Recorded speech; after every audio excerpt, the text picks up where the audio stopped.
네, 여러분 안녕하세요. 혹시 이렇게 제 얼굴을 좀 기억하시는 분 계신가요? 네, 곳곳에 계십니다. 제가 벌써 3년 전에 수련회 우리 이제 왔었고요. 그런 다음에 또 우리 코로나 기간 중에도 한번 이 자리에 와가지고 여러분에게 말씀을 전한 적이 있어서 이번에 세 번째로 여러분에게 말씀을 전하게 되는 나눔교회 섬기고 있는 조영미 목사라고 합니다. 예, 보통은 이렇게 한 교회에서 한 번 부르면 이제 잘 안 부르거든요. 왜냐하면 지난번에 들어보니까 뻔하더라 이런 느낌인 거죠. 근데 이제 한 번 들었는데 그럼에도 불구하고 또 이렇게 몇 년 지나지 않아 또 불렀다. 그거는 굉장히 저에 대한 만족도가 높다라는 뜻이잖아요. 근데 이제 그걸 뛰어넘어가지고 그렇게 부른 지가 1년도 안 됐는데 또 불렀다라고 하는 건요. 갑자기 수련회가 준비됐다라는 뜻을 의미합니다. 그래가지고 그렇구나, 이게 뭔가 갑자기스러워서 좀 이렇게 사람을 찾기가 어렵고 그때 이렇게 만만해 보이는 사람이 누굴까 찾다가 아마 저를 좀 생각해가지고 저를 부른 게 아닐까라고 생각을 하면서 굉장히 이제 좋은 마음으로 기쁜 마음으로 여러분에게 왔습니다. 저도요 이렇게 처음 말씀을 전하는 공동체보다 이렇게 몇 번 말씀을 전한 공동체에서 말씀을 전하는 게 더 좋습니다. 왜냐하면 중간에 간간히 이렇게 저를 보고 환하게 웃는 친구들이 있는데 이전에 만났던 친구들 이렇게 있는 거죠. 그 친구들은요 일단 처음 만나는 느낌이 아니라 우리 교회 청년인 것 같은 느낌이 들어가지고 굉장히 편한 마음으로 또 이렇게 말씀을 전할 수 있어서 이런 공동체에서 저를 불러주셔가지고 이 오토 공동체에서 말씀을 나눌 수 있는 거 저에게 큰 기쁨이고 또 감격입니다. 코로나 시기에 청년들이 굉장히 어렵다라고 이야기하고 청년 사역이 굉장히 다 약해졌다라고 이야기하는데 제가 원남교회 이야기 이제 계속 들으면서 또 이 청년 공동체 이야기 들으면서 요 기간에 계속해서 전도를 했다라고 이야기하고 요 기간에도 계속해서 사람들이 이렇게 우리 공동체에 더 오게 되고 양육이 일어나고 있고 계속해서 이렇게 선배가 후배들을 챙기는 일들이 일어난다라고 말을 하고요. 심지어 이렇게 수련회를 하는데 여전도회관, 여러분과 여전도회가 무슨 상관이 있습니까? 아무 상관이 없음에도 불구하고 그 회관을 빌려다가 거기 가가지고 또 절반이 가서 예배를 드리고 있다라는 말을 들으니까요 굉장히 감동이 있습니다. 시작하기 전에 이미 제가 은혜를 받고요, 그 은혜 속에서 여러분에게 또 말씀을 전하게 되네요. 제가 다니엘서를 가지고 한번 3번 여러분하고 말씀을 전하려고 합니다. 금요일, 토요일, 주일 이렇게 3번 제가 전하려고 하는데요. 최근에 제가 다니엘서 전체를 가지고 책을 한 권 썼거든요. 그래가지고 다니엘서 1장부터 12장까지에 있는 내용들을 정리해가지고 16번 말씀을 전한 적이 있습니다. 그런데 다니엘서 전체를 여러분과 나누고 싶지만 시간상 그럴 수 없고, 그래서 다니엘서 전체에서 가장 중요하게 생각되어지는 이 3장 1장과 6장과 12장을 여러분하고 좀 같이 살펴보려고 하고요. 이것이 우리에게 어떤 의미가 있는지, 이 시대를 살아가고 있는 우리에게 어떤 메시지를 주는지를 좀 같이 정리해보는 시간으로 다니엘서 말씀 전체를 한번 같이 묵상하고 생각하면서 우리 시대에 이 말이 어떤 말인가 한번 찾아보는 시간을 가져보도록 하겠습니다. 지난 여름에도 여러분 이런 식으로 수련회를 했다고 제가 들었거든요. 지난 여름에 여러분에게 말씀을 전했던 분이 누구냐라고 했더니 박지웅 목사님인가 뭐 이런 분이라고 했더라고요. 제가 이렇게 있었던 내수동교회 담임 목사님을 또 모셔가지고 담임 목사님이 전하셨는데 또 얼마 지나가지고 또 그 공동체의 청년 사역자였던 제가 또 여러분에게 이렇게 말씀을 전하게 됐습니다. 우리 다니엘서 1장 여러분이 방금 읽으셨는데요. 굉장히 길다 보니까 중간에 무슨 내용인지 기억이 안 난다, 앞에 있는 내용이 생각이 안 난다라는 분도 있을 것 같습니다. 아주 유명한 이야기죠. 그럼 다니엘서는요, 교회를 좀 다닌 사람들은 대부분 다 좀 익숙해요. 왜냐하면 여러분 다니엘 기도회 이게 굉장히 좀 유명하고요. 또 다니엘 학습법이라고 하는 책도 좀 유명합니다. 그리고 이 다니엘과 관련해 가지고 사람들이 이 주일학교에서 말씀을 또 많이 전해요. 그래서 뜻을 세워야 한다 이런 이야기로 이 다니엘서 좀 이야기할 때도 있고요. 그리고 다니엘의 세 친구가 이 불 가운데 들어가는데 그리 아니하실지라도 나는 왕의 금신상에 절하지 않겠다라고 하는 이런 멋진 대사가 있기 때문에 다니엘서에서 이 다니엘의 세 친구가 이 불 가운데 믿음으로 금신상에 절하지 않는 이 이야기도 여러분 꽤 알고 있습니다. 그리고 가장 많이 알고 있는 게 뭐냐면요, 다니엘이 사자굴에 들어가는 내용이에요. 기도하지 마라, 기도하면 죽는다라고 이야기했는데 굳이 또 기도를 해가지고, 그것도 창문을 열고 기도를 해가지고 사람들한테 걸려가지고 다니엘이 사자굴에 들어갑니다. 근데 사자굴에 들어갔더니 사자들이 다 입을 다물고 가만히 있어가지고 다니엘이 하룻밤 동안 전혀 상하지 않은 사건이 있죠. 자, 그런 사건들 때문에 다니엘의 스토리가 굉장히 우리는 좀 이렇게 강력하고요. 아, 이렇게 살아가는 사람들, 특별히 다니엘이 또 공부를 잘할 뿐만 아니라 나중에 성공을 해가지고 총리가 되고, 총리가 됐는데 오래 살기까지 하거든요. 그래가지고 막 왕들이 막 4번 바뀌는 요 기간 동안에도 다니엘이 살아가지고 이 바벨론과 페르시아라고 하는 두 제국에서 총리를 하고 있는 이런 모습을 보면서 우리는 다니엘과 같은 아이가 되었으면 좋겠다라고 하는 이런 축복도 좀 많이 받고요. 그래서 종종 우리 주변에 뭐 다엘이 또는 니엘이라고 불려지는 남자애들이 있는데 요 애들은 다 이름이 다니엘에서 나온 거예요. 다니엘은 좀 길다 보니까 다엘이, 니엘이, 아니면 단열이 뭐 이런 식으로 해가지고 아주 다양하게 다니엘이라고 하는 이름을 가진 사람들도 우리 가운데 있다는 거죠. 아무튼 굉장히 유명한 이야기인데요, 이 유명한 이야기이기 때문에 좀 생각해야 될 게 뭐냐면, 너무 유명하고 너무 익숙해서 실제로 이 이야기가 뭘 의미하는지 잘 생각을 안 한다는 거예요. 그리고 가장 대표적인 게요, 1장부터 6장까지 다니엘과 세 친구의 스토리와 관련된 부분에 대해서는 그래도 좀 알아요. 그런데 다니엘서 7장부터 12장까지 나와 있는 다니엘이 봤던 3가지 환상의 의미에 대해서 공부하거나 생각하거나 설교하거나 설교 듣거나 읽어보질 않는다는 거죠. 심지어 여러분 읽었는데 무슨 말인지 몰라요. 놀랍죠? 그렇게 많은, 읽었어요. 분명히 한글이에요. 영어 아닙니다. 한글로 된 다니엘서 7장을 읽었는데 무슨 말인지 모르겠어요. 8장도 모르겠고 9장도 모르겠고 10장도 모르겠고 12장까지 다 모르겠어요. 그래가지고 다니엘서가 6장까지밖에 없는 책이다라고 생각하는 분들이 종종 있는 거죠. 심지어 12장까지 있는데. 그래서 다니엘서 전체의 내용을 좀 우리가 알 필요가 있는데, 오늘은 1장, 내일은 6장, 그리고 마지막에 12장 이렇게 해가지고 같이 한번 정리를 해보자는 거죠. 자, 세상을 살되 세상의 선을 그으라라고 하는 제목으로 오늘 1장에 있는 말씀을 전하려고 하는데요, 이 백석대학교 역사신학과 교수님인 이 장동민 교수라고 하는 분이요, 2019년 5월 달에 이 포스트 크리스텐덤 시대의 한국 기독교라고 하는 책을 쓰셨습니다.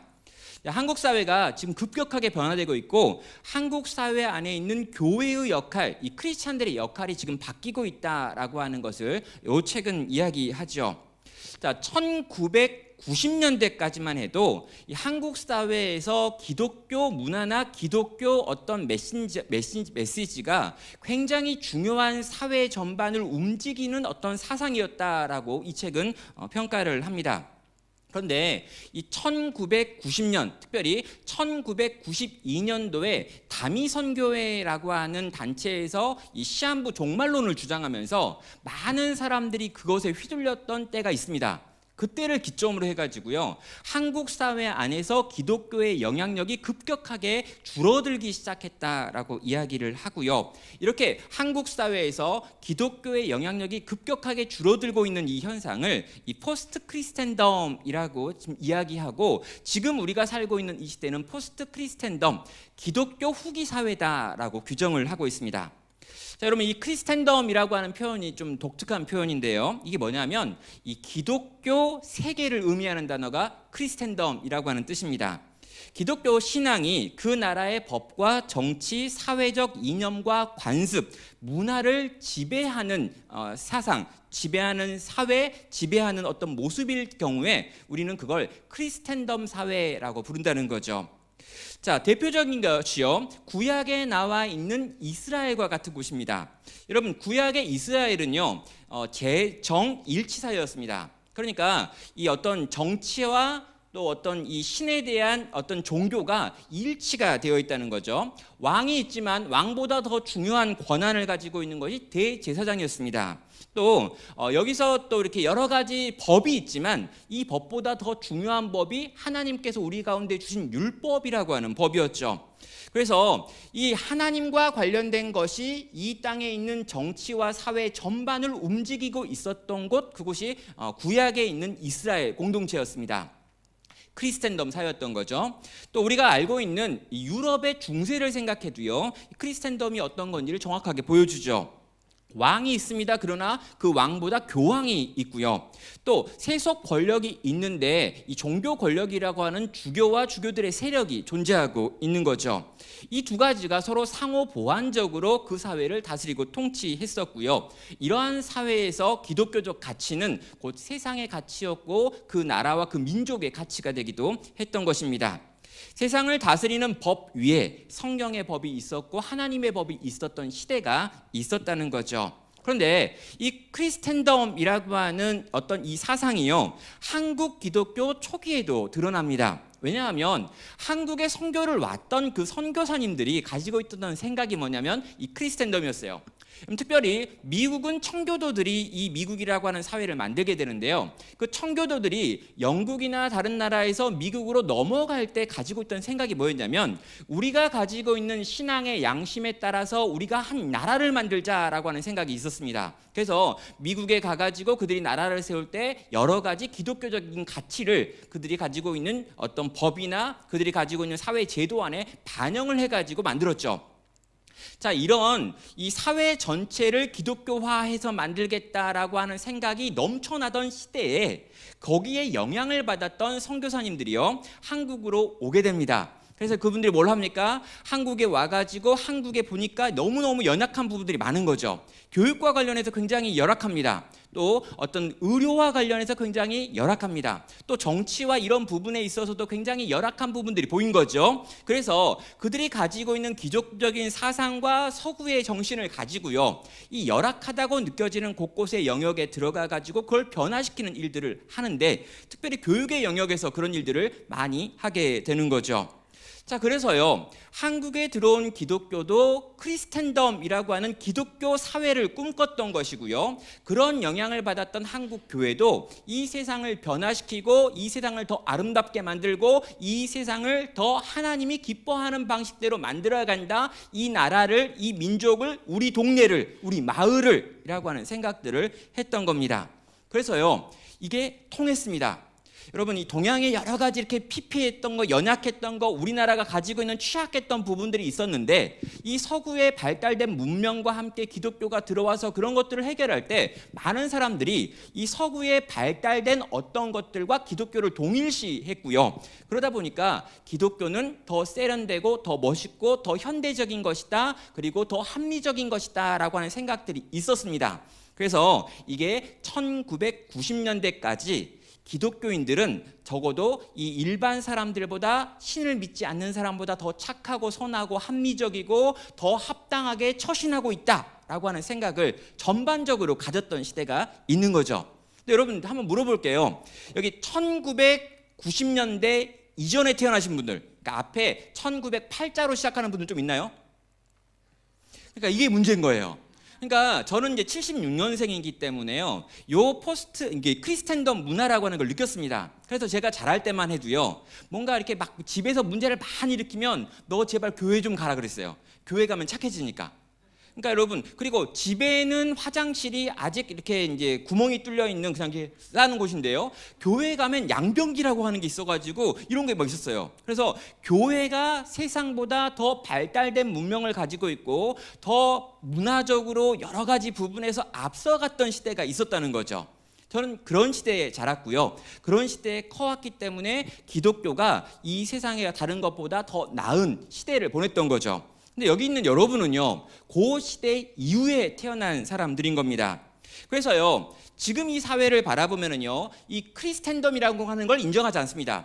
기독교 문화나 기독교 가치가 이 세상을 움직이고 이 세상을 움직이도록 내버려 두지 않는다는 거죠.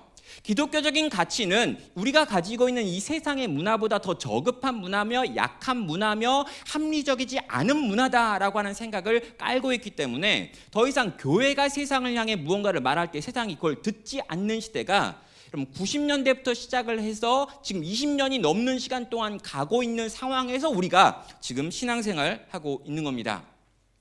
처음에 제가 이 책을 읽을 때는요, 이 설마라고 하는 생각을 했습니다.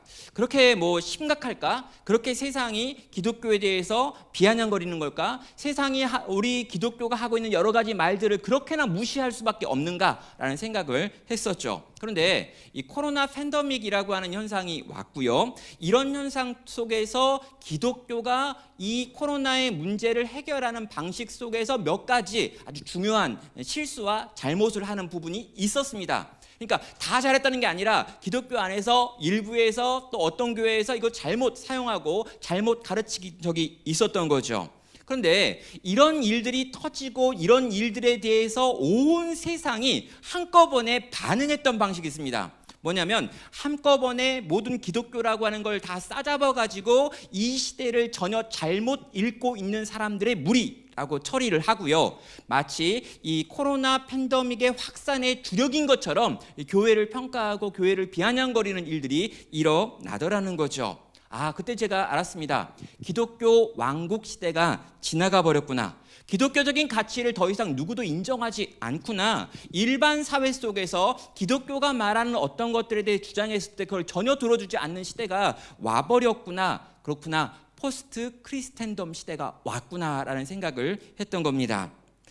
사랑하는 청년 여러분, 이런 고민 속에서요, 여러분과 어떤 이야기를 나눌까, 이 청년들과 어떤 이야기를 나눠야 되나라고 고민하다가 제가 다니엘서라고 하는 책을 찾게 됐습니다. 자, 이 다니엘이라고 하는 인물은 누구냐면요, 그가 어렸을 적, 그러니까 이 청소년기가 되기 전까지만 해도요, 기독교 왕국이었던 남유다의 왕족 또는 귀족으로 자랐습니다. 그러니까 기독교 왕국, 이 크리스텐덤 사회에서 가장 중요한 어떤 인물로 어렸을 때 자라면서 율법을 지키고 하나님의 법을 따르면 세상에서도 인정받고 축복받는 그런 문화에서 자라난 아이가 바로 다니엘이라는 거예요. 그런데 이 다니엘과 세 친구에게 아주 중요한 사건이 일어납니다. 무엇입니까? 느부갓네살이라고 하는 이 바벨론의 황제가 쳐들어와 가지고 이 예루살렘에 살고 있었던 귀족들의 자녀들을 끌고 가버리는, 그래서 포로로 끌려가는 사건이 일어나는 거죠. 방금 전까지만 해도요, 크리스텐덤 사회 속에서 아주 잘 살고 있었습니다. 그런데 갑자기 더 이상 기독교적인 가치를 전혀 주장할 수 없는 바벨론 왕궁 안으로 들어가게 되는 거죠. 그래서 그 속에서 그리스도인으로 살아야 했던 것입니다. 얼마 전까지만 해도 하나님의 법이 통하던 시대였어요. 그런데 갑작스럽게 하나님의 법이 통하지 않는 곳으로 떨어진 겁니다. 이 전까지만 해도요, 굉장히 신실한 신앙 공동체 안에 있었습니다. 그런데 이제 이 신앙 공동체 안에서 분리돼 가지고 완벽하게 이 하나님의 사람들을 핍박하는 공동체 가운데 들어가서 거기서 평생을 살아야 되는 상황이 다니엘과 세 친구들이 경험했던 상황이라는 거죠. 여러분, 이런 상황 속에서 다니엘이 어떻게 결단하고 선택하고 움직였는지를 살펴보는 건요, 어쩌면 이 포스트 크리스텐덤 시대를 살아가고 있는 우리들이 어떻게 선택하고 결단하고 살아가야 되는지를 보여주는 모델이 될 수 있다라고 저는 생각을 했습니다. 자, 여러분, 이런 서론을 가지고요, 오늘 본문 가운데 좀 들어가 가지고 다니엘서 1장의 내용들을 한번 보도록 하겠습니다. 그럼 1절과 2절을 보면은요, 여기에 유다 왕 여호야김이 다스린 지 3년이 되던 해 바벨론 왕 느부갓네살이 예루살렘에 이르러 성을 에워싸더니 주께서 유다 왕 여호야김과 하나님의 전 그릇 얼마를 그의 손에 넘기심에 그가 그것을 가지고 신할 땅 자기 신들의 신전으로 가져다가 그 신들의 보물 창고에 두었더라라고 말합니다. 여러분, 유다 왕 여호야김이 통치하던 때 3년이었습니다. 그럼요, 주전 605년이죠. 자, 여러분, 605년도에 느부갓네살이 쳐들어와서 남유다의 수도 예루살렘을요, 포위해서 함락시켰고요. 그리고 거기 신전에 있는, 성전에 있는 여러 가지 것들을 다 빼앗아 가지고 탈취해서 가져가서 자기가 있는 그 신할에 있는 이 바벨론의 신전 안에다가 넣어놓는 일이 일어났습니다. 여러분, 성전에 있는 물건들이 탈취되었다라고 하는 말은요, 완벽하게 망했다는 걸 의미합니다. 그러니까 이 625년입니다. 그리고 조금 더 시간이 지난 다음에 625년 이제 다 멸망을 당하는데요. 여러분 그 전까지 얼마 동안 이스라엘은 남아 있긴 해요. 그러나 남아 있어도 실제로 그 힘을 다 잃어버렸고 성전에 있는 것들까지 탈취됐다라고 하는 건 더 이상 힘이 없는 나라가 되어버렸다는 거죠. 그러니까 망하는데 얼마의 시간이 남아 있습니다. 한 17년 정도 후에 망해요. 그러나 그 전에 이미 이 다니엘과 이 세 친구들이 포로로 끌려갔던 그 시기, 성전에 있는 물건들이 탈취됐던 그 시기가 실제적으로 패망한 시기라는 거죠.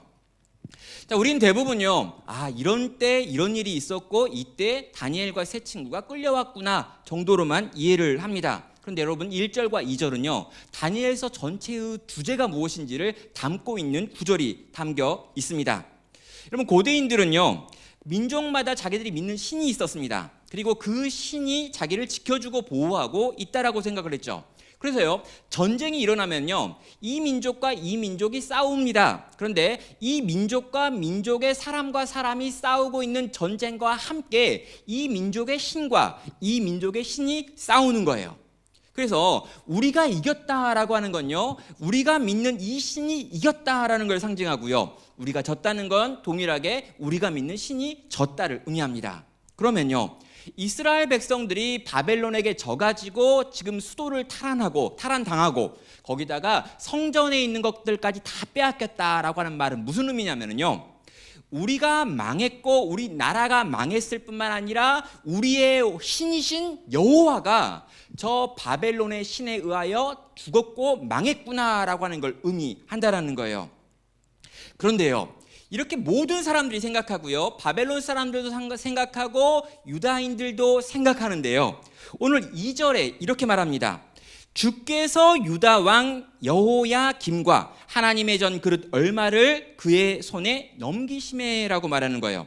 여기 나와 있는 그는 누구냐면요 이 느부갓네살입니다. 그러니까 주께서는요 여호와 하나님께서 유다 왕 여호야김과 하나님의 성전에 있는 그릇 얼마를 느부갓네살의 손에 넘기셨다라고 지금 표현하고 있다는 거죠. 여기 주어가 주께서입니다. 자, 이 말이 왜 중요하냐면요 지금 우리가 생각하기에는 이 전쟁에서 여호와 하나님이 져가지고 어쩔 수 없이 성전에 있는 물건들을 빼앗긴 것처럼 느끼는데 아니라는 거예요. 여호와 하나님께서 뭔가 생각과 뜻을 가지고 이스라엘 백성을 이런 방식으로 망하게 하셨고 바벨론을 이기게 하셨고 여호야김을 넘겨주셨고 성전에 있는 기물들의 일부를 넘겨주셨다라고 말하는 겁니다. 이 모든 일의 주체가 여호와다라고 말씀하고 있는 것이죠. 여호와 하나님께서 망한 것 같은 이 이스라엘 백성을 통해 가지고 무언가 뜻과 계획을 가지고 지금 일하고 계신다는 거예요. 그분이 졌기 때문이 아니라는 거죠. 여러분 한국 기독교가요 한때 25%다라는 이야기를 한 적이 있습니다. 그러니까 인구 전체의 25%라는 거죠. 1200만을 주장할 때가 있었어요. 그리고 공공연하게요 1000만 성도 이런 이야기를 한 적이 있었습니다. 그러나 최근에 통계청에서 조사를 해보니까 800만 명 정도다라고 지금 통계청에서 기독교인들의 숫자를 말하고 있죠. 근데 여러분 이 800만 중에는요 한 200만 정도가 지금 정통 기독교에서 이단으로 규정하고 있는 단체의 숫자입니다. 그러니까 여러분 800만에서 이단 200만을 빼야 돼요. 그리고요 한 600만 정도 남는데요 이 600만 중에서 지금 교회에 출석하지 않으면서 그러니까 나는 교회를 다니지 않으면서 그래도 그리스도인이다라고 주장하는 사람들 우리가 알고 있는 뭐 이렇게 가나안 성도라고 불려지는 사람이 100만 정도 돼요. 그럼 여러분 남은 사람이 500만밖에 안 됩니다. 근데 여러분 이 500만이라고 하는 통계가요 여러분 코로나 이전 통계예요. 그리고 이 코로나 시기에 더 많은 사람들이 교회 공동체를 떠났다라고 이야기를 하고 있습니다. 그럼 도대체 지금 몇 만이 남아있는 걸까요?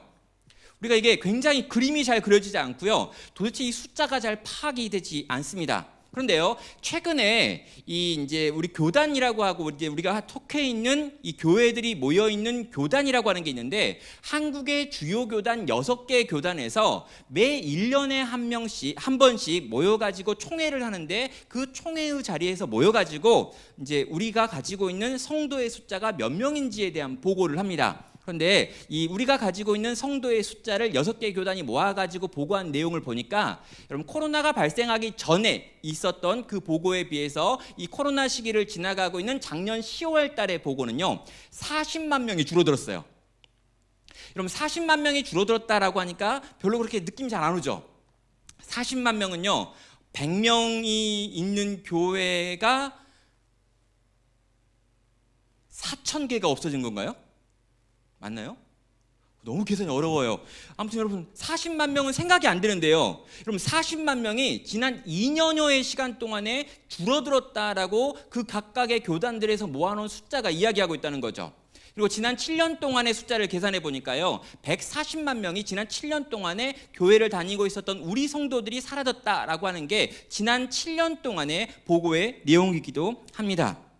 여러분 교회가 굉장히 많이 줄어들었습니다. 그리고 성도들의 숫자가 현격하게 줄어들었습니다. 한때 1,000만을 이야기했지만 지금 500만 정도로 대부분의 사람들이 보고 있습니다. 절반으로 줄어들었는데 이 절반으로 줄어드는데 10년밖에 걸리지 않았습니다. 거기다가 이 줄어든 많은 사람들의 대부분이 여러분 70대, 60대, 50대가 교회를 떠난 게 아니라 그 아래에 있는 30대, 20대, 10대가 교회를 떠난 게 그렇게 많다라고 많은 사람들이 이야기를 하고 있습니다. 여러분 이 모든 상황을 보면서요 우리 마음 가운데 막 드는 생각이 뭐냐면 하나님이 지셨구나라는 생각이 드는 거죠. 하나님이 뭔가 지셨구나. 이 땅에 있는 교회가 이렇게나 약해지고 교회가 하는 말들을 사람들이 이렇게 안 듣는 시대가 온 걸 보니까 하나님께서 그 능력이 다하셨구나라고 생각하는 분이 혹시 있다면 아니라는 거예요. 그럼 뭘 봐야 되냐고요?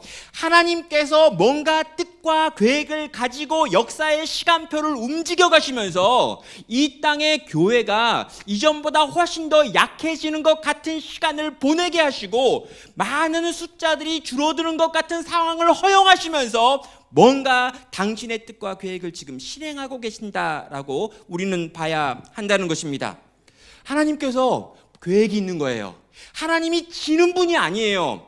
하나님이 실패하고 있는 게 아닙니다. 하나님이 지금 뭔가 문제가 있고 이 세상의 신들과 마귀와 사단의 세력이 너무나 강력해서 하나님의 나라가 지금 후퇴하고 있는 게 아니라요. 하나님께서 뜻과 계획을 가지고 얼마 동안 사람들을 넘겨주기도 하고 교회가 무너지는 걸 허용하기도 하고 교회의 영향력이 쇠퇴하는 것처럼 보여지는 상황을 내어버려주기도 하시면서 당신의 계획을 지금 이행하고 계신다는 거죠.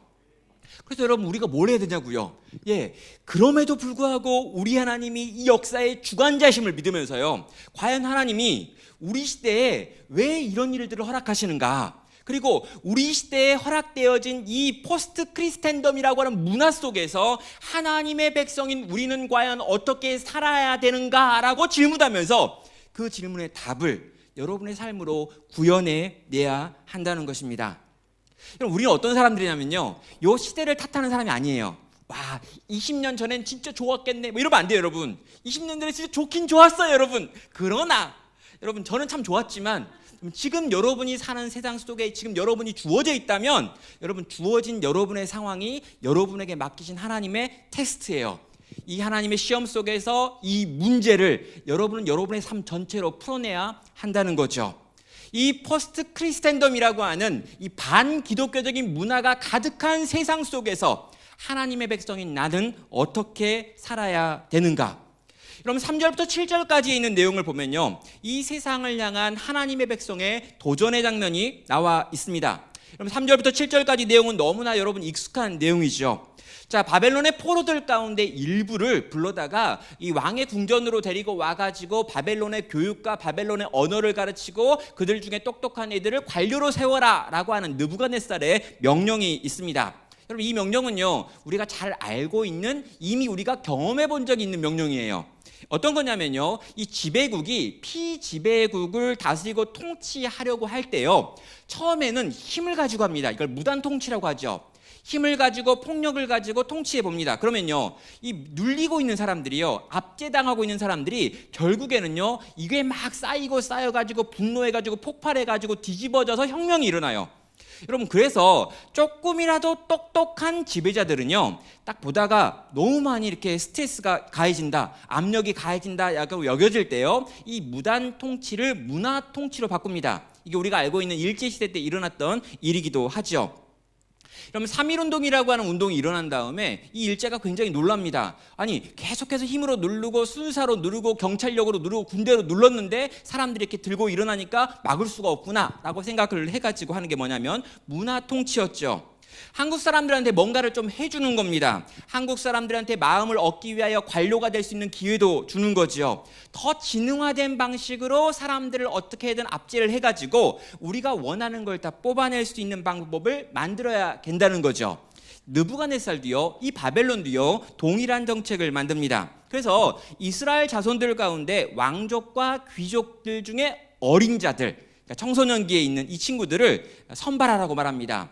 흠이 없고 용모가 아름다워야 되고 지혜가 통달해야 되고 지식이 넘쳐야 된다라고 이야기를 하죠. 그러니까 나름 이 포로들 중에서 에이스들, 젊은 애들 다 끌어오라는 거예요. 그래가지고 뭘 하냐면요, 애들 다 끌어서 왕립학교에 집어넣고요, 왕국에 넣은 다음에 그들의 언어를 가르치고 그들의 문화를 가르치고 그들의 학문을 가르치고, 특별히 여러분 이 점을 치는 기술과 미래를 예측할 수 있는 기술 같은 것들을 가르쳐야 한다라고 이야기를 합니다.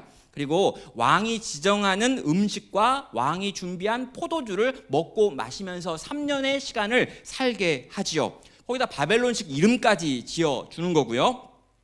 자, 여러분, 이 다니엘과 세 친구는요, 이 포로 신분이었습니다. 그런데 이 포로 신분이었던 그들에게 아주 소수의 사람만 선발될 수 있는 어떤 과정이 열린 거죠. 이 제국에서 학문을 공부하고 언어를 공부하고 최고의 숙식이 제공됩니다. 거기다가 이 제국의 이름까지 하사를 받는 거죠. 그럼 국비 장학금을 받게 되어서 공부를 시작하게 되는데, 이 과정을 끝나면 관료로 들어갈 수 있는, 공무원이 될 수 있는 기회가 있는 거예요, 여러분. 야, 여러분 놀라운 기회죠. 국비 장학금을 주는데 심지어 기숙학교예요. 근데 여러분 기숙학교에 들어갔더니 먹을 게 너무 잘 나와. 기름진 고기가 나와요. 좋은 포도주가 나옵니다. 그리고 이 3년의 과정을 열심히 해가지고 좋은 성적만 맞으면 평생 직장인 공무원도 될 수 있는 기회가 열리는 놀라운 기회의 문이 열렸습니다. 그럼 만약에 여러분 우리가 그런 걸 경험하게 되면요, 우와 하나님 감사합니다, 땡큐까지 이렇게 하겠죠. 그럼 뭐 놀라운 일이 벌어진 거예요. 내가 꿈꾸던 그 일이 바로 일어났잖아요. 왕립학교에서 공부를 공짜로 하면서 공무원이 돼가지고 평생 직장에 들어갈 수 있는 그런 지위. 심지어 나는 포로였는데 이 포로된 백성 중에 일부였기 때문에 이 진급할 수 있는, 올라갈 수 있는 기회가 거의 없었는데 사다리가 끊겼던 내게 놀라운 금사다리가 지금 잘리는 것. 이게 지금 다니엘과 세 친구들과 여기에 있는 사람들이 경험하고 있는 일인 것입니다. 그런데 여러분, 이걸요 그냥 그렇게 좋게 보면 안 되죠. 왜 그럴까요? 목적이 있기 때문입니다. 여러분, 이 훈련의 목적은 뭐냐면 이스라엘의 정체성을 이어가야 될 다음 세대 이스라엘의 영적인, 지적인, 또 문화적인 엘리트 그룹을요 다 이 바벨론 왕국으로 끌어와가지고 바벨론식 교육과 바벨론식 옷과 바벨론식 이름과 바벨론식 삶의 방식을 가르쳐서 그들이 겉으로는 분명 혈통상 이스라엘 백성이 맞아요. 그러나 그들의 속 알맹이는 전부 바벨론 사람처럼 만들어 보려고 하는 이 바벨론이 가지고 있는 계략이었다는 거죠. 자, 여러분, 이 일이 지금 다니엘과 세 친구 가운데 일어났습니다. 여러분, 이 정말 이렇게 고난이 하나님의 백성들을 고통스럽게 하는 게 맞아요. 근데 여러분, 이 고난의 때 하나님의 백성들은요 잘 무너지지 않습니다. 왜 그러냐면 내가 진짜 하나님 백성이면요 고난의 때가 되면 본능적으로 기도해요. 그러니까 너무 힘들면 그냥 너무 힘들어서 억울해서 막 소리를 지르는데 그게 기도가 되는 거죠. 너무 열받는데 막 누구한테 소리를 막 지르고 싶은데 보니까 생각나는 게 하나님밖에 없어. 그래서 주여 그러는 거죠, 이렇게. 그러니까 여러분 막 화가 나는데 이 화를 풀 데가 없어서 예수님 막 그러는 거잖아요. 그러다 보니까 이 고난은 성도를 무너뜨리기보다는 실제로 더 견고하게 하는 일들이 많습니다. 그런데 문제는 뭐냐면요, 고난보다 더 강력한 게 바로 유혹이에요. 그럼 이 유혹이라고 하는 건요 엄청나게 강력하게 우리를 압박하는 게 아니라 실제로 우리가 좋아할 만한 것들을 우리의 눈앞에 펼쳐 보여주면서 우리를 끌어가는데요, 나도 모르게 그 자리에 들어가서 얼마 동안 있으면 결국에 내가 더 이상 기도하지 않는 사람, 말씀 보지 않는 사람, 하나님의 뜻대로 살지 않는 사람으로 변질되어 있는 거예요. 한 번도 뭐 이렇게 싸워본 적이 없어요. 뭔가 막 힘들지 않았어요. 너무 행복했어요. 하루하루 그냥 잘 살았어요. 내가 언제 바뀌었는지도 몰랐어요. 어느 날 보니까 한참 동안 오랫동안 내가 기도한 적이 없는 사람으로 살고 있는 나를 나중에 발견한 일이 바로 이 유혹이 가지고 있는 특징이죠. 지금 다니엘과 세 친구는요, 엄청난 유혹 앞에 놓여 있습니다. 3년 동안 국비 장학금으로 모든 걸 제공받고 평생 고액 연봉을 받을 수 있는 직장까지 보장받는 유혹이죠. 자, 이 세상 앞에서, 이 세상의 강력한 유혹 앞에서 하나님의 백성인 다니엘과 세 친구는 어떻게 반응해야 되는가? 그리고 오늘 우리는 또 어떻게 반응해야 되는 걸까요? 자, 8절부터 16절까지에 있는 내용을 보면은요, 이 다니엘과 세 친구가 어떤 선택을 하는지에 대한 내용이 나와 있죠. 자, 요즘은요, 이 기독교에 대해서 사회가 굉장히 이렇게 바라보는 눈빛이 차갑고 좀 싸납고 좀 공격적입니다.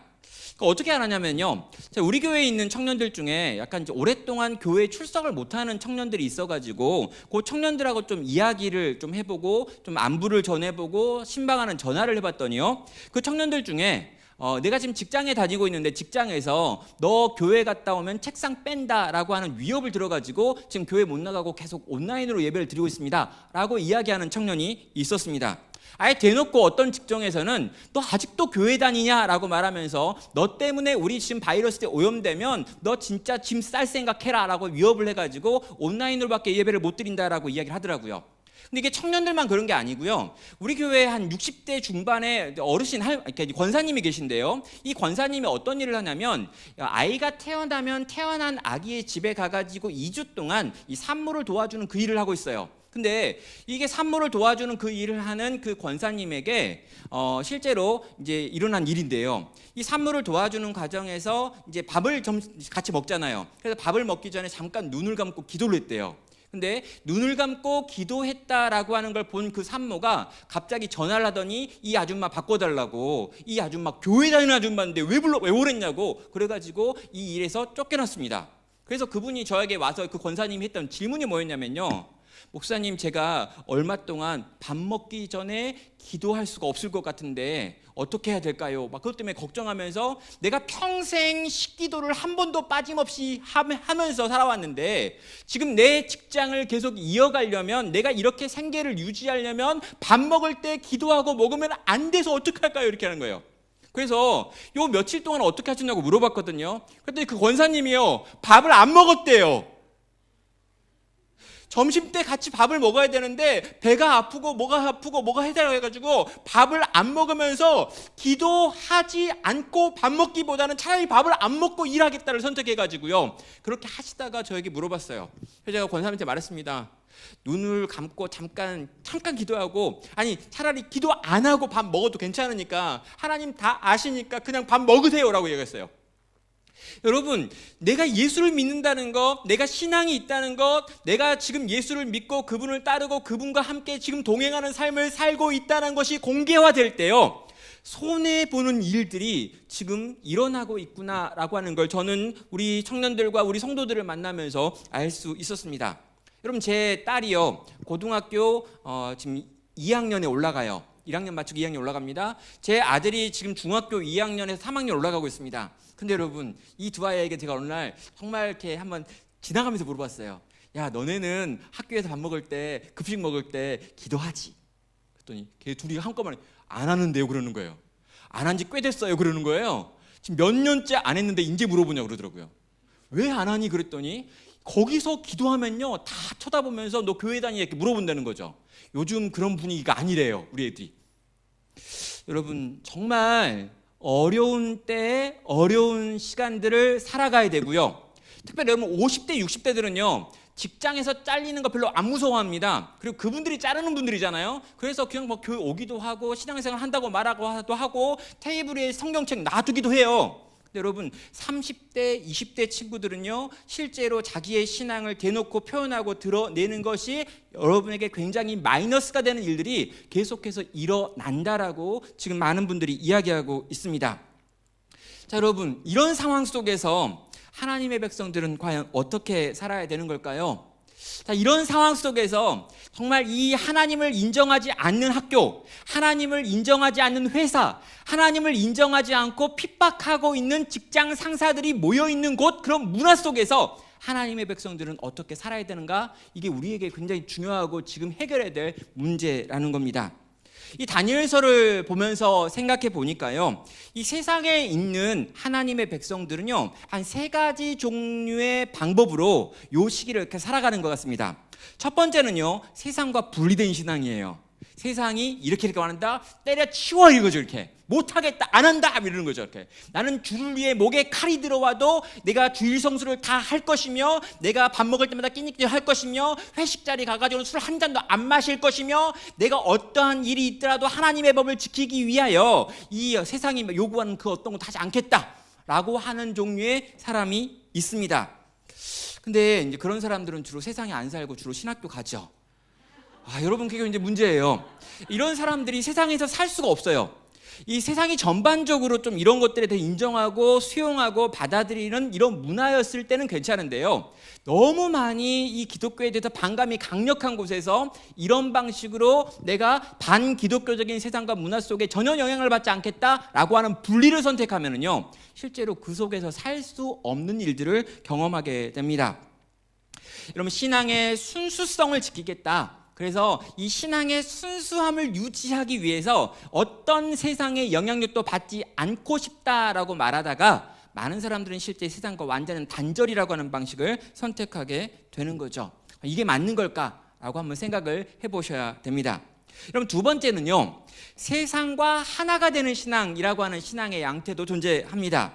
여러분, 다니엘과 세 친구의 경우인데요, 이제 다니엘과 세 친구가 이 왕의 국립학교에 선발이 되어 들어갔잖아요. 그러니까 옆에서 이야기해 주는 거죠. 이건 하나님의 뜻이다. 이 왕의 국립학교에 들어가가지고 최선을 다해 공부해라. 그래가지고 언어를 익히고 거기에 있는 기술을 배우고 거기에 있는 능력들을 다 얻어라. 최고가되라. 그리고 거기서 주는 건 다 먹고 거기서 마시라고 하는 건 다 마시고 3년 동안 그 모든 걸 잘 누리면서 이 세상 속에 완전히 들어가라.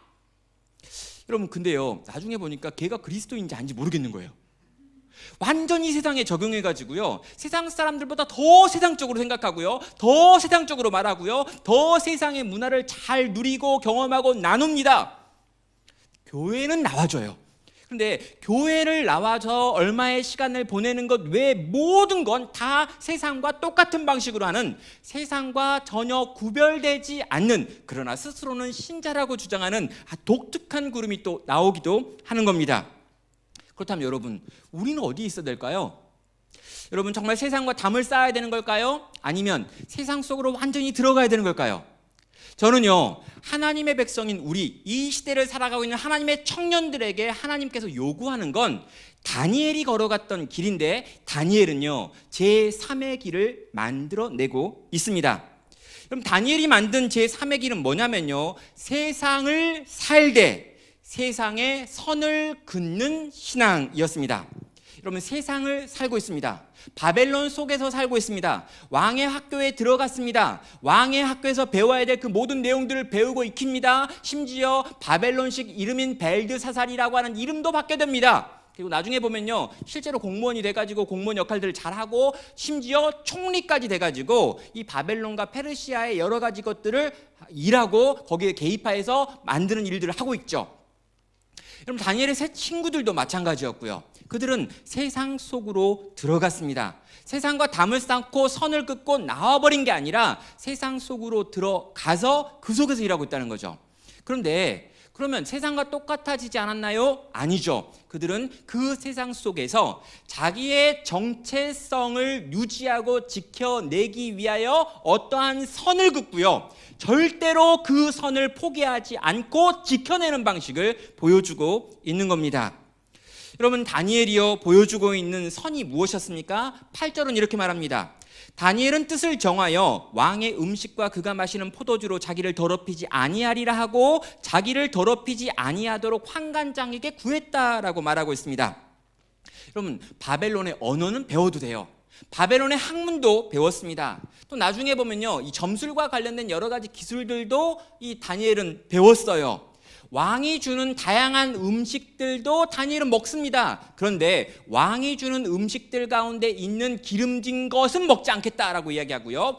왕이 주는 여러 가지 것들은 먹지만 포도주와 독주는 먹지 않겠다라고 하는, 많은 것들은 수용하지만 그 중에 어떤 것들은 결코 수용하지 않겠다라고 하는 선을 긋고 그 선을 지켜내고 있는 다니엘과 세 친구들의 모습을 보게 되는 것입니다.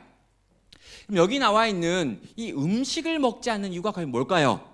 왕이 주는 이 기름진 것, 또 왕이 주는 포도주를 마시지 않겠다라고 하는 요 선언이 가지고 있는 의미가 어떤 것인지 한번 생각해 볼 필요가 있습니다. 그러면 전통적인 해석을 보면요, 왕이 주는 것이 실제로 율법적으로 율법에 의해 가지고 유대인들이 가지고 있는 음식을 먹는 법이 있는데 요 법에 맞지 않는 것이기 때문이다. 왜 그럴까요? 그냥 피가 섞여 있거나, 유대인들은 피가 섞인 고기를 먹지 않는데 여기는 지금 피가 섞여 있는 고기를 주는 거기 때문에 이 고기를 먹는 건 율법에 저촉되기 때문에 안 먹었다라고 하는 분이 있어요. 또 어떤 분들은요, 왕에게 드려진 어떤 짐승들, 이 고기들은 이 우상에게 바쳐졌던 것들이기 때문에 우상에게 바쳐졌던 것들을 먹는 것은 자기를 부정하게 하는 것이기 때문에 다니엘이 안 먹었다 라고도 해석하는 분들이 있습니다. 근데 저는요, 그 두 가지 다 안 맞는 것 같아요. 왜냐면요, 여러분 다니엘이 나중에 뭐 하냐면 무당하고 있거든요. 점을 쳐요. 그럼 여러분, 원래 점치고 무당하는 사람들은 다 죽여라, 이게 신명기의 법이거든요. 그럼요, 법이 있는데 이 법의 일부는 어떻게든 지키려고 애쓰고 법의 대부분 나머지 것들은 안 지키면 될까요? 다니엘은요, 지금 그런 차원에서 구약에 있는 율법 몇 가지를 지키기 위해서 요 음식과 요 포도주를 먹지 않겠다라고 선언하는 건 아닌 것 같다라는 생각을 하게 되는 겁니다. 그렇다면요, 제가 해석하기는 어떻게 해석했냐면요, 여러분 다니엘이요, 거기서 이 왕이 주는 그 기름진 음식을 계속 먹습니다. 3년 동안 내내. 그럼 살이 많이 찌겠죠. 여러분, 또 왕이 주는 그 좋은 포도주, 여러분 그냥 여러분 이렇게 뭐 마트 같은 데 사선 뭐 3만 원짜리 와인 이런 게 말고 진짜 왕이 먹는 진짜 좋은 와인, 이런 포도주를요 3년 내내 먹었어요. 어떻게 될까요? 술에 많이 취했겠죠. 여러분, 그러면요, 이 포도주 끊을 수 있을까요? 이 고기 끊을 수 있을까요? 다니엘이 보기에 내가 다른 건 다 해도 이 왕이 주는 이 고기와 이 포도주를 먹고 이것에 임박히고 이것이 나에게 습관과 체질이 되면 내 인생 전체를 하나님의 백성이라고 하는 정체성으로 살아가는 게 불가능하겠다라고 하는 걸 스스로 생각하여 판단하고 자기의 믿음의 동료들과 대화한 다음에 그걸 그들의 삶 가운데 있는 세상 속에 그어놓은 선으로 만들었다는 겁니다. 나는 이거 먹으면 안 된다는 거예요. 이거 먹었다가는 돌아갈 수 없다는 겁니다. 이 기름진 거 먹었는데 3년 동안 내내 먹었는데 나중에 이 기름진 거 계속 먹고 싶어서라도 왕에게 충성할 수밖에 없다는 거죠.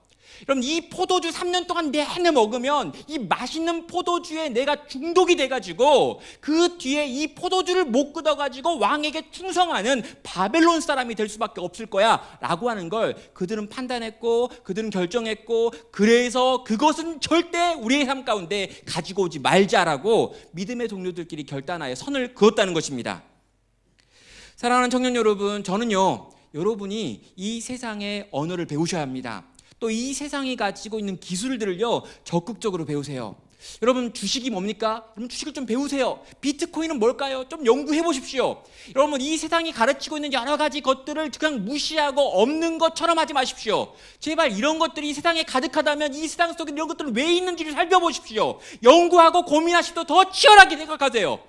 그런데 여러분, 이 모든 것들에 대해 여러분 공부하되 여러분의 삶 가운데 여러분의 믿음의 정체성, 성도의 정체성을 붙들고 유지하게 만드는 그 어떤 것이 무엇인지 찾아보십시오. 그리고 여러분, 그걸 보시고 그걸 붙들고 그건 절대 넘어가지 않겠다. 이것이 무너지면 나는 무너지기 때문에 이걸 내가 붙들고 이 세상 속에서 끝까지 완주하리라 라고 말할 만한 그 선이 여러분에게 있어야 한다는 것입니다.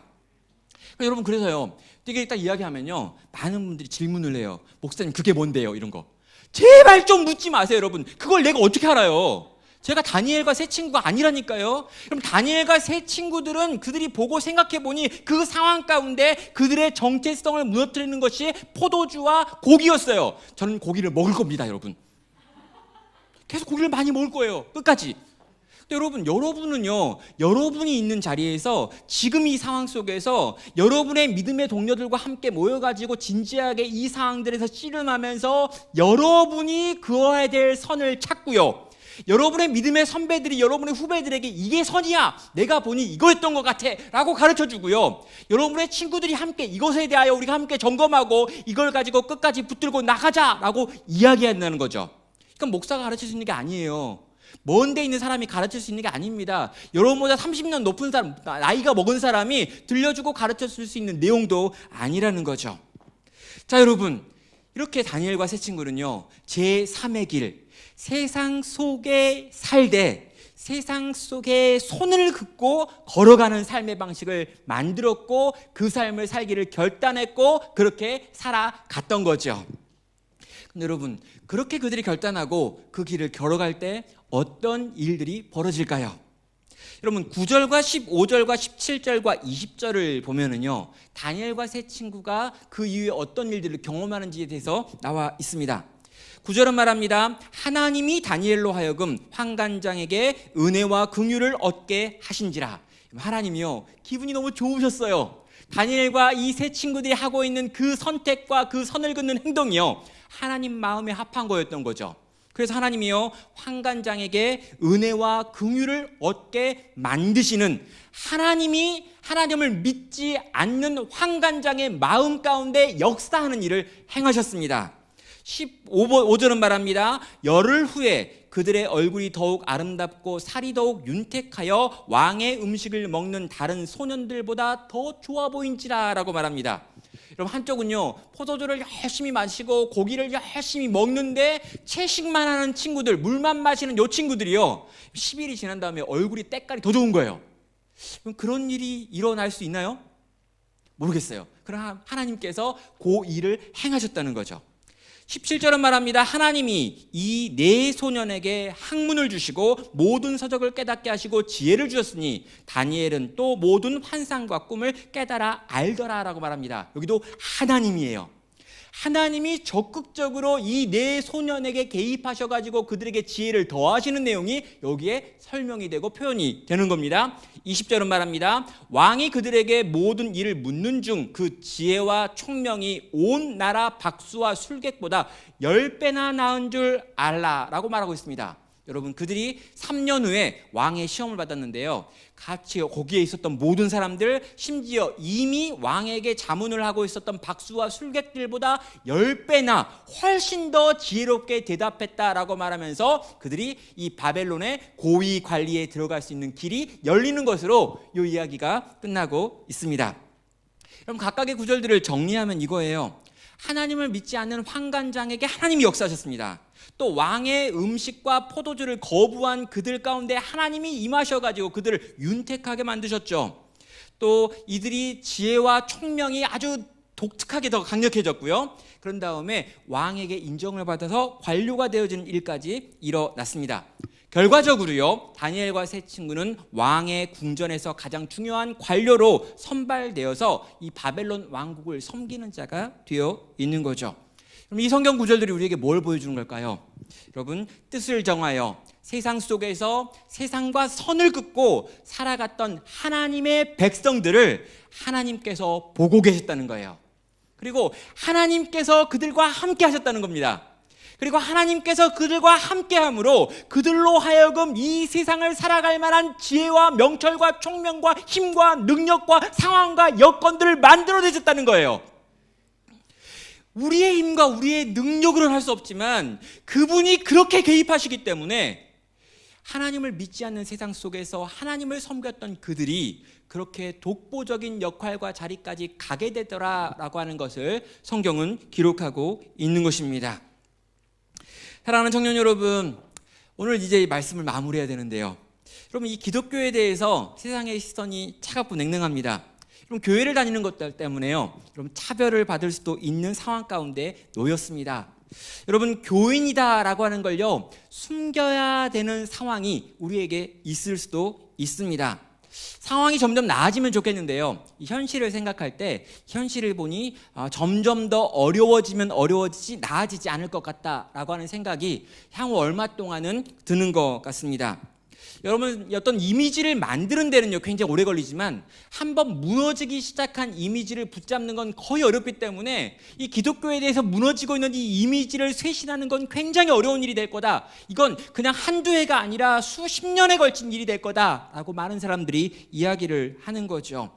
여러분, 이런 상황 속에서 우린 성도로 살아야 합니다. 거기다가 여러분은 이 청년이라고 하는 정체성까지 가지고 있죠. 아직 세상에 들어가서 세상의 문턱을 통과해 들어가지 못한 상황에 있는 여러분에게 여러분이 그리스도인이다라고 하는 건 굉장히 많은 손해를 끼치는 어떤 것일 수도 있겠다라는 생각을 하게 됩니다. 여러분, 이런 세상 속에서 저는 여러분에게 다니엘이 걸어갔던 길을 다시 한번 말해주고 싶은 거죠. 여러분, 세상과 담을 쌓고 세상과 분리돼서 살아가는 고고하지만 아무런 세상에 영향력을 미칠 수 없는 인생을 선택하지 마시길 바랍니다. 또 반대로요, 세상 속에 들어가서 세상과 똑같아져서 도대체 네가 신자인지 신자가 아닌지 구별할 수 없을 정도가 돼가지고요, 세상과 완전히 하나가 되어서 간간히 교회 와서 얼굴을 비춰주고 간간히 교회 와서 회개한다고 울기는 하지만 아무런 세상에 영향력을 미칠 수 없는 그런 인생의 길도 가지 않으시길 바랍니다. 여러분, 제가 여러분에게 부탁하는 건요, 세상 속에 들어가십시오. 세상을 사십시오. 치열하게 세상과 부딪히십시오. 치열하게 세상 속에서 이 세상이 뭘 이야기하고 있는지 듣기 위하여 애쓰고 노력하십시오. 여러분의 심령이 아프고 깨지고 상하더라도 세상을 포기하지 마십시오. 왜요? 이 세상은 주님이 사랑하시는 세상이기 때문입니다. 하나님이 이처럼 사랑하사 자기 독생자를 내어주신 게 세상이기 때문에 우리는 세상 포기할 수 없다는 거예요. 그래서 우리는요, 세상으로 들어가야 합니다. 여러분, 이 세상 속에 들어가 있으면요, 우리 너무 고통스러워요. 왜요? 우리랑 다른 게 너무 많거든요. 근데 이 세상을 알고 이해하려면 얼마나 힘들까요? 여러분, 그러나 그렇게 하셔야 합니다. 그리고요, 그렇게 세상 속에서 세상을 알고 배우고 깨닫고 이해하기 위해 애쓰고 노력하는 중에 여러분이 그어야 될 선이 무엇인지 결정하십시오. 이건 포기할 수 없고 이걸 건들면 모든 건 다 끝난다. 난 결코 이걸 놓지 않을 거다라고 말하는 선을 붙드십시오. 그리고 이 선을 지키며 세상 속에서 하나님의 도우심을 구하십시오. 사랑하는 오투 공동체 청년 여러분, 주께서 여러분과 함께 하실 것입니다. 치열하게 애쓰고 노력하고 분투하고 싸우며 사방에서 두들겨 맞아서 상처투성이로 주의 전에 나오는 당신들을 우리 주님이 친히 찾아와 위로하실 것입니다. 주께서 여러분에게 지혜를 주실 것입니다. 명철을 주실 것입니다. 힘을 주실 것입니다. 그래서 여러분으로 하여금요, 오늘 여러분이 주어진 이 세상 속에서 여러분이 살아야 될 그 삶의 몫을 살게 만들어 주실 것입니다. 이 주님을 의지하고 이 주님을 바라보며 이 주님께 능력과 힘을 구하며 믿음으로 나아가는 주의 복된 성도 되시기를, 하나님의 청년 되시기를 주님의 이름으로 축원합니다. 이제 우리 함께 같이 찬양하고 가고요, 계속해서 기도의 자리로 나가기 원하는데요, 주님 말씀하시면 이 찬양으로 같이 한번 찬양하겠습니다. 우리 주님이 나에게 말씀하시면 나는 나아갑니다. 우리 주님의 뜻이 아니면 나는 멈춰서겠습니다. 나의 가고 서는 것 모두가 주님의 뜻 안에 있사오니 오 주님, 나를 이끌어 주십시오. 오 주님, 나에게 가르쳐 주십시오. 오 주님, 내가 어디서 어떤 목소리를 내며 어디서 무엇을 공부하며 어디서 어떻게 일하며 어디서 어떻게 싸울지 오 주님, 내게 알려주십시오.